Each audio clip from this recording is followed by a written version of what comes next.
नमस्कार दोस्तों, और आज का वीडियो बहुत ही इम्पोर्टेंट होने वाला है, खासकर उन लोगों के लिए जो डरे हुए रहते हैं कि शादी के बाद मेरी लड़की का क्या होगा। लड़के की तरफ से भी डर होता है कि कैसी बहू आएगी, क्या पता शादी के बाद रिश्ता चलता है या नहीं चलता। ये डर हमेशा शादी होने से पहले सभी पेरेंट्स को सताता है।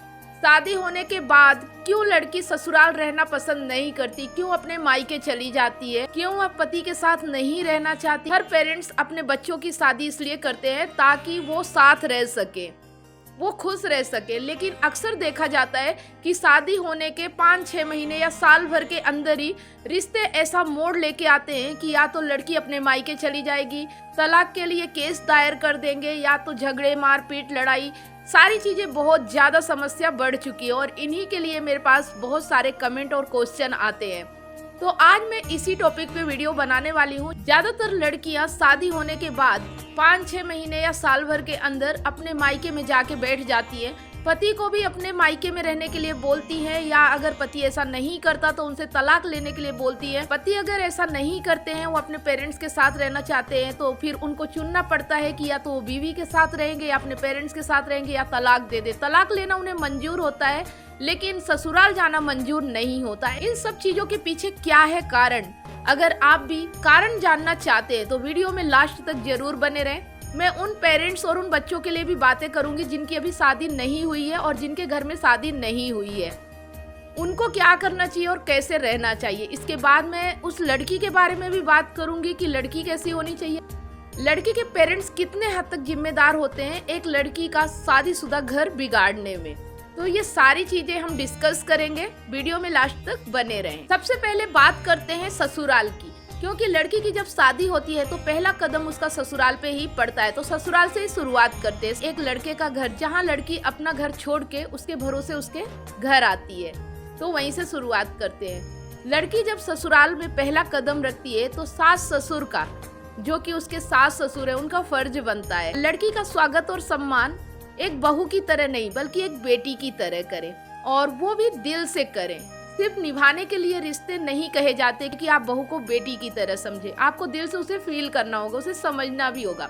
सेम उसी तरह अगर आपकी भी कोई लड़की है और वो अगर ससुराल जाती है, आप उसके लिए क्या सोचते हैं कि उसके ससुराल में उसके साथ कैसा व्यवहार होना चाहिए, कैसा उसके सास ससुर उसको रखना चाहिए, कैसे उसके लिए केयर करना चाहिए। जो फील आप अपनी लड़की के लिए करते हैं वही फील अगर आप अपनी बहू के लिए भी करें। ये ना सोचे कि आपके घर में बहू आई है, बल्कि ये सोचे कि आपके घर में एक लक्ष्मी और एक बेटी आई है। इस तरह से अगर आप उसका स्वागत करेंगे, जब आप उसके रियल में पेरेंट्स की तरह उसका स्वागत करेंगे, लड़कियां भी इतनी बेवकूफ नहीं होती, उनको जैसा व्यवहार मिलेगा वो आपके साथ भी वैसा ही करेंगी। और पहल तो हमेशा बड़ों को ही करनी पड़ती है, क्योंकि लड़की तो नए नए घर में आ रही है, उसे इतना तौर तरीके नहीं पता इस घर के।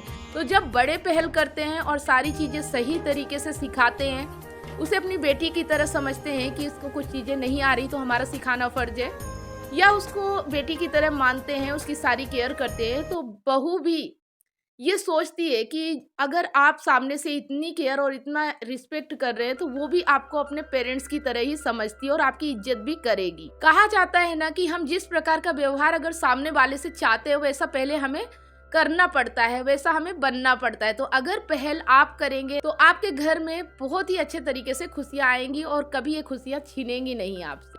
तो यहाँ पे हमने ये समझा कि लड़की जब ससुराल आती है उसके साथ सास ससुर को व्यवहार कैसा करना है। ठीक है, इतनी बात तो समझ में आ गई। अब बात करते हैं संस्कार की। खाली सास ससुर के बस सोचने से कुछ नहीं होता। आपने अपने लड़के को किस तरह से संस्कार दिए हैं, उसका माहौल, उसका एजुकेशन, उसकी शिक्षा आपने कैसी रखी है, क्या आपने उसको सिर्फ किताबी ज्ञान दिया है या व्यावहारिक ज्ञान भी दिया है। लड़कियों का इज्जत कैसे करना चाहिए, पेरेंट्स का मान सम्मान कैसे रखना चाहिए, सही और गलत में फर्क करना उसे आना चाहिए, क्या सही और क्या गलत है। ऐसा नहीं होना चाहिए कि माँ ने कुछ कह दिया तो उसकी सुन लिया, बीवी ने कुछ कह दिया तो उसकी सुन लिया। एक अच्छा इंसान होना चाहिए, और उससे पहले पेरेंट्स को भी एक अच्छा इंसान बनना चाहिए, तभी आप अपने बेटे को अच्छा इंसान बना सकते हैं। और जब आपका बेटा एक अच्छा इंसान होगा तो उसका जो चुनाव होगा उसको इजाजत दीजिए। ऐसा नहीं है कि किसी की भी लड़की को कहीं से भी उठा के लाए और अपने बेटे के गले में बांध दिया। इतनी आज़ादी होना चाहिए लड़के को कि अपने पार्टनर का चुनाव अपने तरीके से कर सके। यहाँ पे जब चुनाव की बात आती है कि लड़का अगर कोई लड़की पसंद करने जा रहा है तो सबसे पहले ये देखे कि वो जिस तरह की लड़की चाहता है तो क्या उसके अंदर ये क्वालिटीज है। अगर उसके अंदर ये क्वालिटीज है तभी उसको उस तरह की लड़की मिलेगी। कहीं ऐसा तो नहीं कि आप लड़की चाहते हो कि हूर हो और आप एक लंगूर की तरह ही हो। ये मैं उदाहरण के लिए बता रही हूँ, यहाँ पे बुरा मानने की जरूरत नहीं है। तो अगर आप ऐसे हैं, अगर आप अपने आचरण के विपरीत लड़की ढूंढ रहे हैं या पसंद कर रहे हैं, तो जाहिर सी बात है कि झगड़ा होना लाजमी है और बहुत सारी चीजें भी हो सकती है। इसलिए आप जैसे हैं और जिस तरह से आपका व्यवहार है उसी आचरण की लड़की अपने लिए चुने ताकि आप दोनों के विचार एक दूसरे से मिल सके। अब बात करते हैं लड़कियों के बारे में, क्योंकि जरूरी नहीं है कि ससुराल अच्छा हो तो रिश्ते सही ही चलते हैं। कभी कभी हम गलत चुनाव कर लेते हैं। कभी कभी ऐसा होता है कि जल्दबाजी में शादी हो जाती है जिसकी वजह से हम लड़की का संस्कार, आचरण ये सब नहीं देख पाते और कुछ कमियां लड़की के मायके वालों की तरफ से भी हो जाती है और उसके वजह से भी रिश्ते खराब होते हैं। तो बात कर लेते हैं कि लड़की के मायके वालों की क्या गलती होती है और लड़की की क्या गलती हो सकती है। अगर हम इन चीजों को समझ लेंगे तो रिश्तों को समझना आसान हो जाएगा और रिश्तों को निभाना भी आसान हो जाएगा। कई जगह ऐसा देखा गया है कि मायके के दखल के कारण नहीं बन पा रहे हैं लड़कियों के घर।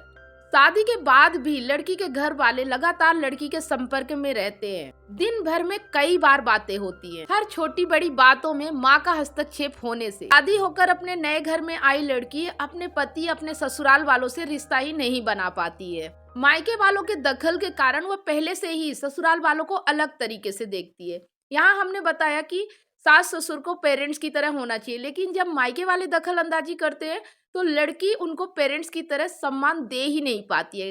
वो बिल्कुल अलग तरीके से देखती है। उसको लगता है कि ये मेरे सास ससुर ही है, मेरे पेरेंट्स नहीं है। जब लड़की की माँ ज्यादा केयर करने लगती है तो उसे लगता है मेरी सास इतना केयर नहीं करती है। वो कहीं ना कहीं अपने माँ और अपनी सास में कंपेयर करने लगती है। शादी के कई महीनों बाद तक भी वह अपनी माँ और मायके से ज्यादातर जुड़ी हुई रहती है। जुड़े रहना गलत नहीं है, लेकिन उनके ही निर्देश का अपने ससुराल में पालन करना ये गलत है, क्योंकि वहाँ का कल्चर अलग है और आपके ससुराल का कल्चर अलग है। आपकी माँ जो बताए जरूरी नहीं कि वही आप फॉलो करोगे अपने ससुराल में। आपको अपने सास को माँ की तरह मानना होगा। सास जो बताए वो आपको सुनना चाहिए। माँ ऐसा करती है कि अपनी लड़की को समझाती रहती है कि तुझे ससुराल में इस तरह से रहना है, ऐसा करना है, जिसके कारण हजारों घर बसने से पहले ही बर्बाद हो जाते हैं। पति पत्नी के बीच तलाक तक की नौबत आ जाती है। कुटुंब न्यायालय में काउंसलिंग के दौरान बताया जाता है कि 50% से अधिक मामले लगातार मायके वालों के हस्तक्षेप करने के कारण रिश्ते टूटने की बात कही गई है। हर छोटी बड़ी बातों पे मायके के लोग हस्तक्षेप करते हैं। ये तो बात हो गई हस्तक्षेप करने की, लेकिन वहाँ तक बात पहुँचती कैसे है? तो आज के समय में जो ये मोबाइल फोन है ये ज्यादातर इसका रीजन बन रहे हैं। मोबाइल पर ज्यादा बात करने के कारण मायके और ससुराल के बीच झूला झूलती है एक लड़की। मोबाइल फोन रिश्ते के बनने के पहले ही रिश्तों को बिगाड़ रहा है।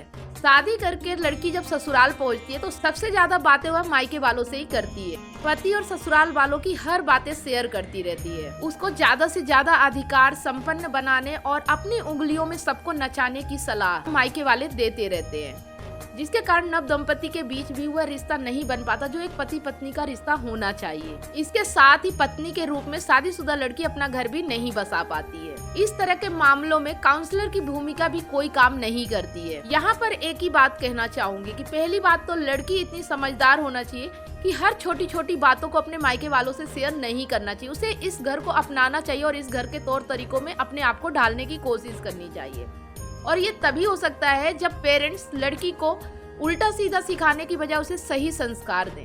तो अगर लड़की को अपने ससुराल में अपने हस्बैंड के साथ, अपने सास ससुर के साथ सुखी रहना है, अपने घर परिवार को सुखी और संपन्न बनाना है, तो उसे मायके वालों से उतना ही रिश्ता रखना चाहिए जितना जरूरी हो। हर समय उसे खबरी की तरह मायके वालों को खबर नहीं पहुंचानी चाहिए। और लड़की के माँ बाप के लिए मैं एक ही बात कहूंगी कि आप अपने बेटी की बहुत चिंता करते हो। मैं इतना कह सकती हूँ कि कोई भी पेरेंट्स अपने बच्चों का बुरा नहीं चाहते, लेकिन आपका अच्छा चाहना ही कभी कभी उनके लिए बुरा साबित हो जाता है। तो इतनी ज्यादा भी केयर लड़की की ना करे, उसे थोड़ा एडजस्ट होने के लिए टाइम दे। छोटी छोटी बातों पे ससुराल के मामलों में दखल अंदाजी ना करे। यहाँ तक कि अपनी लड़की को ही समझाएं कि ससुराल में कैसे रहना चाहिए, अपने सास ससुर के साथ कैसा व्यवहार करना चाहिए, किस तरीके से अपने ससुराल को सुखी बनाने के लिए प्रयास करना चाहिए, ना कि उल्टी सीधी सलाह देनी चाहिए। एक बात यहाँ हो सकती है, ऐसा भी नहीं कहूंगी कि बिल्कुल आप लड़की के जीवन से अपना दखल अंदाजी करना छोड़ दे।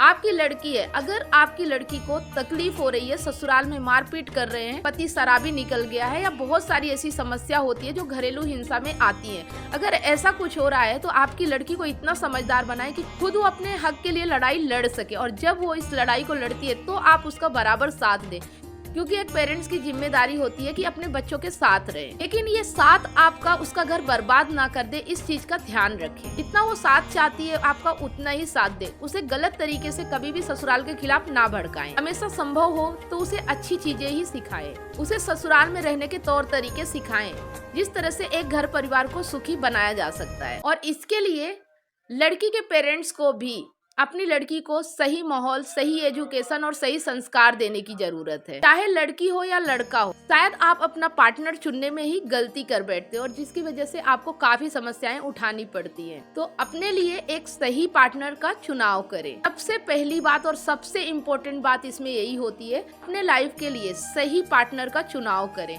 अगर आप सही पार्टनर का चुनाव करते तो समस्याएं कितनी भी हो, आप दोनों एक दूसरे के साथ हैं तो सारी समस्याएं कम हो जाएंगी। यहाँ मैंने आपको जितनी बातें बताई हैं, कहीं ना कहीं ये सारी चीजें अपना अपना रोल अदा करती हैं एक लड़की और एक लड़के का घर बर्बाद होने में। यहाँ मेन जिम्मेदारी तो आज के समय में यही होनी चाहिए कि लड़का और लड़की समझदार होने चाहिए, एक दूसरे के लिए सही निर्णय लेने की क्षमता होनी चाहिए। लड़का हो या लड़की हो, कोई को भी अपने रिश्तों के बीच ना तो मायके वाले और ना ही ससुराल वाले किसी को भी इंटरफेयर करने की इजाजत ना दे। आपका रिश्ता है, आपको अपने रिश्ते खुद सुलझाना चाहिए, किसी तीसरे को बीच में नहीं लाना चाहिए। और यही कारण होता है कि लड़का अपने पेरेंट्स को ले आता है और लड़की अपने पेरेंट्स को लेके आती है और आप लोगों का रिश्ता टूट जाता है। तो इन चीजों का ख्याल रखेंगे तो शायद एक शादीशुदा रिश्ता सही तरीके से चल सके। जो ये डर होता है ना कि शादी के बाद कहीं लड़की का घर टूट न जाए, शादी के बाद कहीं लड़की के साथ गलत ना हो जाए, तो ये सारी संभावनाएं कम हो सकती है। तो दोस्तों, आज के वीडियो में आपको जो मैंने सिखाया समझाया वो किस तरह से समझ में आया और उसे आप अपनी लाइफ में किस तरह से उतारेंगे, कमेंट करके हमें जरूर बताएं। वीडियो अच्छा लगा हो तो लाइक करके हमारा हौसला जरूर बढ़ाएं और अपने दोस्तों और रिश्तेदारों के साथ भी इसे जरूर शेयर करें। वीडियो अगर पहली बार देख रहे हैं और ऐसे ही वीडियो लगातार देखना चाहते हैं तो हमारे YouTube channel Kamlesh Soni life experience को सब्सक्राइब करें और साथ में बेल आइकन प्रेस करें, ताकि जो भी वीडियो मैं अपलोड करूँ उसका नोटिफिकेशन आपको सबसे पहले मिले, क्योंकि ऐसे ही वीडियो लगातार मैं अपने चैनल पे लेके आती रहती हूँ, तो कहीं आपसे मिस ना हो जाए। वीडियो अगर आप फेसबुक पेज पे देख रहे हैं तो पेज को फॉलो करें, स्टार देके हमें सपोर्ट जरूर करें। फिर मिलते हैं एक नई जानकारी के साथ नेक्स्ट वीडियो में, तब तक आप सब लोगों को जय श्री राम।